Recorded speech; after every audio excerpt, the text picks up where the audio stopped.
More on President Trump's historic decision today. U.S. Ambassador to the United Nations, Nikki Haley. Ambassador, great to have you with us tonight. Good evening. Big day. So it is a big day, and former presidents have suggested that they wanted to do this, but they didn't see it through. And ultimately, they decided that it was good in theory, but that it was too dangerous in practice. So what changed? You know, what's interesting is it's not just former presidents, the American people. So back in 1995, the American people, through their members of Congress, said that they wanted to acknowledge Jerusalem as the capital of Israel. And they wanted the embassy moved there like we do in every other country, having the embassy in the capital.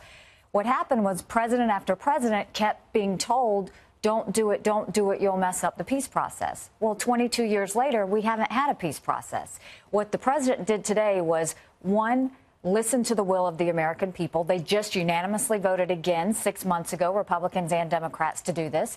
So he listened to the American people. But more importantly, he made a symbolic move to say we are committed to the peace process. We are committed to seeing Israelis and Palestinians come together at peace. But at the same time, we're going to do what the American people have asked us to do, which is do what we do in every other country and put the embassy in the capital. So many of our allies disagree. The Prime Minister of Great Britain, our closest ally, Theresa May, said it's a mistake. Jordan, Turkey also came out saying they thought this was dangerous, that it could provoke violence. Are you comfortable with the fact that it could lead to killings in the Middle East as a result of this decision? So, of course, we don't want to see killings. We don't want to see violence. But let's be clear. Let's do a reality check. Jerusalem is the capital of Israel. So we're acknowledging something that's common sense to everyone. The parliament's there, the prime minister's there, the Supreme Court's there. That is the capital. And by us putting the embassy there, that's a U.S. decision. Having said that, courage doesn't come by doing what everybody else says. Courage does by what you know is right. This is the right thing to do. And what the president's doing is he's showing leadership. And will there be those that have negative feelings about what we're doing? Yes, of course. But could this possibly lead to a peace process? Absolutely. And that should be our hope, and that should be what we strive to do. So what did the Israelis promise in return? Obviously, this is something that they've wanted for a long time. They applauded this move. In terms of the status quo, in terms of Jerusalem, in terms of East Jerusalem, what did they promise in return? Well, first of all, this was not a decision made with the Israelis. This was a decision by the president for the American people. And so it was a decision that we all said Jerusalem should be the capital and the embassy should be there. This decision should not weigh in on the peace process.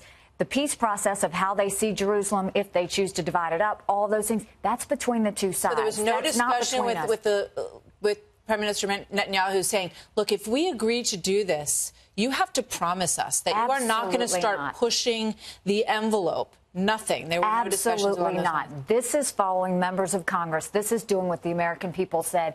But we are also taking Jerusalem out of the discussion, because the two sides have to come together on how they're going to see Jerusalem, what they're going to see as their capital. Meaning that there will be no change in the lines, no change in anything in that status. We are not doing anything about the final status. That is up to the Israelis and the Palestinians to decide. All right, let me ask you this, because there were reports today that you and the president and the vice president were all on the same page with this decision, but that Secretary Tillerson and Secretary Mattis were opposed to it. Is that true? Well, in National Security Council meetings, we all put our thoughts on the table, and we all put what we think. At the end of the day, the president decides. And he decided to show quite a bit of courage today and do something historic that presidents for years have just passed over and said maybe later, maybe later. But he has been a president who does what he says, follows through with it, and has really had real results because of it. And so I think we should all see that this was a decision that united both parties, that presidents of both sides of the aisle have said they were going to do for years, and this president actually did it. And we now should hope and pray for a peace process. We've had good negotiations with both sides. Those are going to continue. Those are going to continue to be a commitment by the president and something that we're going to work hard on. And we all hope, for the sake of Israeli children and Palestinian children, that we do have peace. You've said, Ambassador, that you believe that the Western Wall is part of Israel. In terms of this discussion, does the administration believe that Jerusalem is a holy site for Muslims, for Christians, and for Jews? So, first of all, obviously, Israel has always acknowledged Muslims, Christians, and Jews, and that's the way it should be. Everyone should be free to worship. But again, the two sides are going to decide all the details. That's not for the United States to decide. That's for the two sides to decide. We just decided where to put our embassy. We just decided to follow through on a law that was passed. But the two sides have to come together, and it's time that the Palestinians and the Israelis realize it is time to move, and that time has to come sooner rather than later. Secretary Schumer has said that we have to recognize an undivided capital, and I'm imagining that your answer is the same to that it's up to them, that they have to decide. It is absolutely up to them. All right. Let me ask you about North Korea, and I want to start by playing this soundbite with Brett Baer over the weekend with General McMaster. Watch this. So has the potential of war with North Korea increased since this latest launch?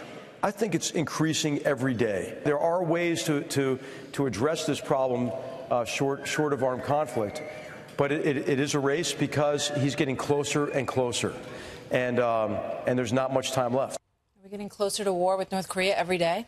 It's getting more dangerous. You know, I think if you look at this missile strike compared to the one before it, they certainly had advances. But I also think something that has happened is pretty interesting, which is the United States has been able to rally the entire international community to come towards North Korea to say they have to stop this, that they can't have nuclear weapons. And they have acted, you know, passing the resolution that had the sanctions on North Korea. We even had China and Russia involved on both. And 90% of their trade, 30% of their oil has been cut off. They're feeling the squeeze, but they have made progress. All right. So to that line of thinking, the United States just flew a B-1 supersonic bomber over South Korea. Very aggressive exercises, obviously a response to the ICBM test that we saw from North Korea. And in response, we're seeing Chinese drills in places where they haven't done them before, in the Yellow Sea and the East Sea. And reports in China from a military expert in the South China Post saying that this is a message from China to President Trump not to provoke Pyongyang any further. Does that indicate that China is perhaps on the other side of that line, that if we were to do a preemptive strike, that they might defend North Korea? All of the calls that have happened between President Xi and President Trump have been strong, positive calls. The president has asked President Xi to cut off the oil because the last time they did, North Korea came to the table. China has followed through on the sanctions. We're seeing great progress there, but they haven't gone that far. So there's more they can do. We're going to continue to push them. But both China and the United States are trying to work this together. We're trying to do this together because it affects the region.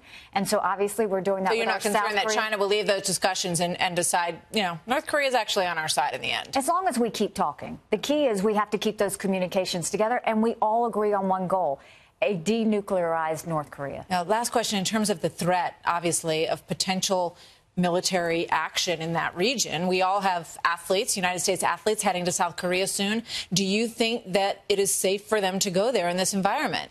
Well, I think those are conversations that we're going to have. But what have we always said? We don't ever fear anything. We live our lives. We use our freedom. We have that. And certainly that's a perfect opportunity for all of them to go and do something they've worked so hard for. What we will do is make sure that we're taking every precaution possible to make sure that they're safe and to know everything that's going on around them. So I think that's something where the administration is going to come together and find out the best way to make sure they're protected. So initially you said we have to look at it, something to that. So is that a done deal, or, you know, is the United States recommending that our team goes, or is that still an open question given this environment? There's an open question. I have not heard anything about that, but I do know that in the talks that we have, whether it's Jerusalem, whether it's North Korea, it's always about how do we protect the U.S. citizens in the area. And so those are conversations that are happening daily. Would you feel comfortable sending family members if they were athletes on our team? I think it depends on what's going on at the time in the country. We have to watch this closely, and it's changing by the day.